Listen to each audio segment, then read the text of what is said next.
হাত পা বেঁধে চলন্ত ট্রেনের নিচে ফেলাই দেওয়া হয় বা বাস ট্রাকের নিচে। চিন্তা করেন, এমন অনেক মৃতদেহ পাওয়া গেছে যাদের ট্রেনে কাটা পড়ছে, চেনা যায় না, অজ্ঞাত।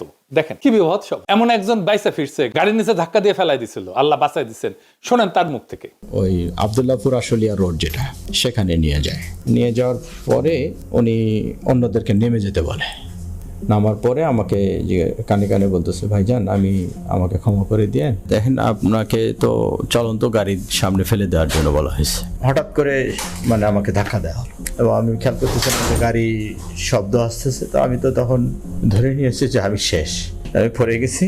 পড়ে যাওয়ার পর পড়ে যাওয়ার পরেও দেখতেছি যে আমি বেঁচে আছি। আমার তুলে ধরে বলছে যে আপনি ভয় পাবেন না, আপনাকে তো আমরা রাস্তায় ফেলে দিয়েছি, কিন্তু গাড়িটা পাশ দিয়ে চলে গেছে।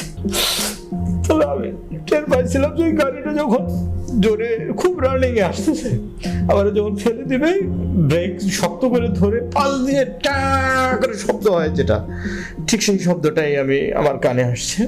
এইভাবে অজ্ঞাত ব্যক্তির লাশ পাওয়া যেত ট্রেনে কাটা পড়া। রেলে কাটা পড়লে হয় কি, দায়ী কিন্তু কাটা মানুষ, কাটা পড়া মানুষ। বাংলাদেশের আইন, কারো দোষ হয় না, সেজন্য ট্রেনের নিচে ফেলাই দিত।